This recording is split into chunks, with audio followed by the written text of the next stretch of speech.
Hello to all my friends and family, and welcome to Jim's 5am Club. I'm down here at Circular Quay, where I normally am during the busy business week. I'm on my morning break, and I've come across this beautiful old truck which enables us to personalise our cans of drink. So the mind just boggles in terms of what we can have, what we can put on a can of drink. But what we'll do today is we'll go on a walk and talk, because I've got a absolutely fantastic book summary that I want to take you through.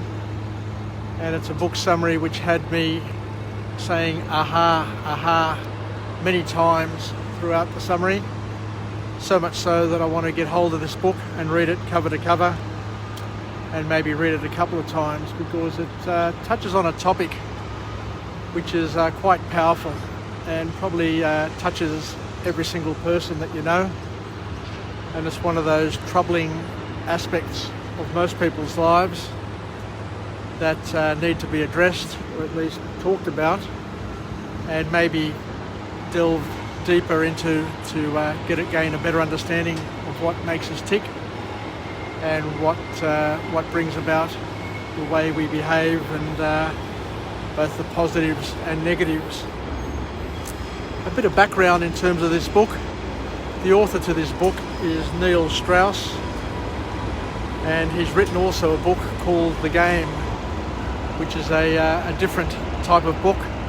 And The Game basically was a book with instructions of how to basically seduce the other party, and how to bed women in a nutshell. So Neil Strauss, in terms of his background, was a player, was a swinger, and was a person who suffered from sex addiction, as he describes himself. And all he basically did was think, talk, plan, and just do sex over and over again, until he had an awakening one day and just realised that he needed to change his ways, because his addiction was having the better of him, and that at the end of the day he wasn't being satisfied in any way other than physically. But he found that sex, lust and love were completely different concepts, and that sex didn't equal love, and love didn't necessarily equal sex. So let's go on a bit of a walk and talk and chat about this book, because it is very intriguing and quite confronting to a certain extent. So we'll just step through it as best we can. So the first point he talks about in this book is this whole concept of polyamory, where he was sucked into the lifestyle of just having multiple partners and just trying to find meaning in his life through just the ego of just having multiple partners. But so he talks about this whole concept of polyamory, and he says that you can love more than one person, but it can get complicated, and it's probably not the path that people want to go down. And you see it time and time again, where people just have a couple of partners, and they get totally confused in terms of who they should spend the rest of their life with, because each person, let's be honest here, each person has their good points and their bad points. Nobody's perfect, but the challenge is to settle down, to mature, and to get the most you can out of your single relationship that you have with one person. So the next point he comes across is the one which is most confronting, where he actually looks at his life and looks at the problems that A, he had, and B, he caused, and looked for the reasons for the problems from having multiple partners and just being just a sex addict. And he says something here which is really, really interesting and really, really powerful. He says that most relationship problems come from your own family and childhood.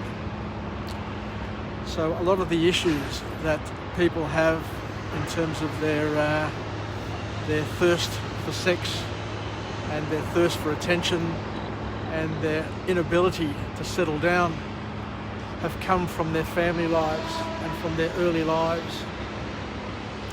And he goes on to talk about a psychological sort of, from a psychological perspective, that there are different attachment styles that we all have. So different ways that we attach ourselves or connect with the people around us, and depending on your attachment style will determine how successful or how well you are with your relationships. So the three attachment styles that this author, Neil Strauss, talks about is the first one being avoidant, the second one being secure, and the third one being anxious. So three different attachment styles which basically drive your sexual conduct and your ability to find a relationship and stay in a relationship. So we'll peel the onion and we'll go one step further. And the author here talks about how traumatic experiences in your childhood determine how you romantically connect later in life. It's a deep one. It's an interesting one. And I guess it's going to have everybody thinking about their childhood and how certain things happened in their childhood, certain influences occurred that have changed or have determined how they grew up and how they matured as an adult, and whether or not that is serving them or a disservice to them. So let's cut to the chase here and we'll talk about the sex addict, the person who just thinks, talks, and just revolves around sex, and that's their driving purpose in their lives. And whilst we all talk about sex and joke about sex, there's another level, or a deeper, pervasive level of addiction that some people have, which doesn't allow them to settle down and doesn't allow them to connect with any one particular person, because all they want to do is just to satisfy their physical and I guess mental desires. So the love addict basically is a product of the following. And it's really deep and interesting, so listen in, and I hope that I don't trigger sensitivities of people around me. But a love addict is a sort of person that comes from the following. If your parents were emotionally distant, or if your parents or parent left you early in life, or you never got the attention as a child that you deserved to have or you needed to have to help you grow, develop, and become a person who experienced love, then you're most probably a person who suffers from a love addiction. And we go on to talk about this love addiction. So love addicts constantly crave reassurance and affection from their partners and often feel unworthy of love. Let me say that again, because it is really deep and it's really powerful, and it will ring a number of bells. People who are love addicts constantly crave reassurance. They constantly need the people around them to reassure them. So they are needy in that respect, and they constantly need affection or signs of affection, either verbal touch and feel, or through gifts. They're constantly looking for reassurance and affection from their partners, and often feel unworthy. Now that's really deep. They feel that they are unworthy of love, and they match their anxious attachment style, and are constantly worried that their partner is going to leave them, which you can quite imagine would be absolutely draining on a relationship. So that's the love addict, And the author talks about the love avoidant, who is another personality type who avoids love at all costs because they find it hard to trust anyone. Because these are people who, once again, going back to their childhoods, may have been weighed down by their parents' problems. So we as parents have a lot to answer for. You know, our problems end up becoming other people's problems, but worse still, they end up becoming our children's problems. So these people who are love avoidants, who avoid love at all costs, and you know who they are, you can tell who they are. They're the ones who distance themselves, who are standoffish, you can't connect with. They're very suspicious of people around them, and they are weighed down by their parents' problems, their parents' wishes, their parents' demands, and the parents' expectations, which has weighed down on them and caused them to not want to connect and to be loved because of the pressure that they've felt from their parents.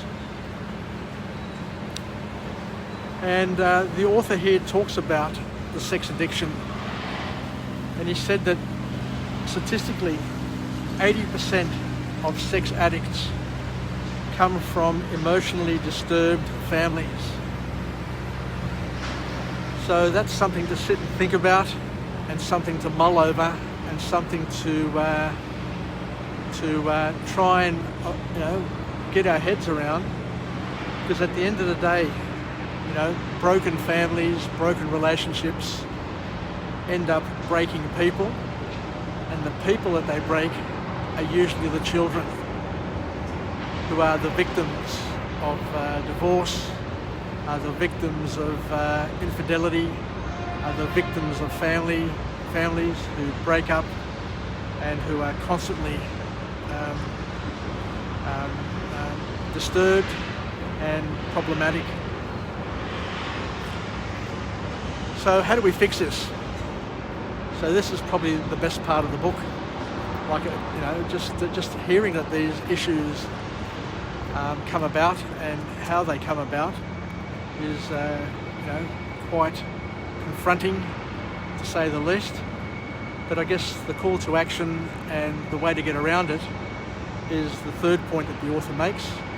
And the author is an example of somebody who turned their life around from being a sex addict, from being somebody who pursued bedding women one after the other, and taking pride in it for a number of years, but only to realise that the emptiness from not having a consistent relationship far outweighed the benefits of being a so-called stud.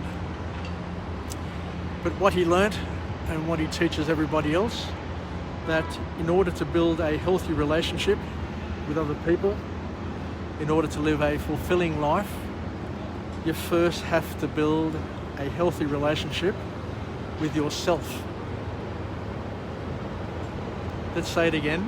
In order to have a healthy relationship with other people and with people around you, and to settle down, you first need to have a healthy relationship with yourself before you can build a relationship with someone else. Because only when the relationship with yourself is working. Only when you're happy, content, and satisfied with yourself, that yourself is working, can you then start to reach out and have a healthy and working relationship with other people. So the steps that the author talks about here is called the empty out and fill up technique. So what you basically need to do in order to sort out your problems is you need to get your own life in order. And to get your own life in order, according to the author, is you basically need to dismount and disconnect from all the sexual partners that you socialise with and pass your time with. So you basically need to remove yourself from that sort of lifestyle and that sort of environment, which I guess makes sense because, as he said, you know, he wrote a book on how to bed women and the techniques that he perfected and he used, and he made it into a simple art form. So you basically need to give up that immature and empty lifestyle, and then you need to basically sort yourself out. And in his words, you need to unfuck yourself. You need to unfuck yourself first and stop the merry-go-round of partners, and then to build yourself up and sort yourself out. And once you have a healthy and productive relationship with yourself, then and only then you should start to reach out to one and only one partner, and not to get distracted by the sexual merry-go-round that is quite common in today's youth and today's society. Because I read from another book, at the end of the day, as a society, we've never been so lonely. There has never been so many lonely people and so many single people in the history of mankind. And it's just a sign of the times. And I talk about in relative terms, not in numeric terms, but in relative terms. There are more single people today through marriage breakup, but also the younger people aren't interested in building relationships or getting into relationships because they're distracted by social media and the lifestyle that they have, because a single lifestyle is absolutely brilliant today. You can do whatever you want with whoever you want, whenever you want, and how often you want, but that's not going to build a family. It's not going to fulfill you. It's not going to be something that's going to get you to where you want to be. And before you know it, you're going to be 30 plus, and you're going to have so many bad habits that you're not going to ever going to be able to settle down. And then you're going to look back over your life, potentially, and wonder what the hell went wrong. So this book here, I thoroughly recommend, and as I said, I'm going to go and buy it. I'm going to read it cover to cover. I'm going to underline it. I'm going to absorb it, because it answers a lot of questions that we have as young people when we're growing up. Because you always wonder, there's always that the FOMO, the fear of missing out, by being in a single by being in a relationship with one partner, that you feel as if you're missing out by not playing the field and not having multiple lovers and multiple partners. But at the end of the day, this author is an example of saying that he was there, he did everything, and it led to disappointment, dissatisfaction, and an emptiness which caused great distress and it was very problematic, because his self-image and his love for himself had been emptied and not there for him to feel fulfilled in any way, shape or form. Anyway, let's finish up. thank you very much for joining me on this epic Jim's 5 a.m. club. A very, very difficult topic indeed, but an important topic for us to have. And I take pride in talking about things that people find difficult to talk about. And as the Greeks say, I put my hand down the hole and pull the snake out. And in Greek it is βάζω το χέρι στη τρύπα και βγάζω το φίδι.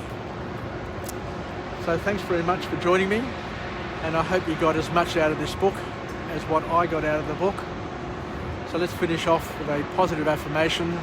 I'm alive, I am well, and I feel absolutely great. To my friends and family, stay connected, stay relevant, stay reasonable, and may you sort yourself out if you haven't sorted yourself out, because we all need, and everybody needs, to be sorted out in terms of their self, because before they can be a great partner and have great relationships with others around them, which includes their wife, their family, their friends, their work peers. You've got to be happy within yourself. You've got to be sorted within yourself in order to be happy and a good person of relationship excellence. So γεια σας, take care, and we'll chat again tomorrow from a different location with a different message, and I look forward to chatting with you again. Φιλάκια from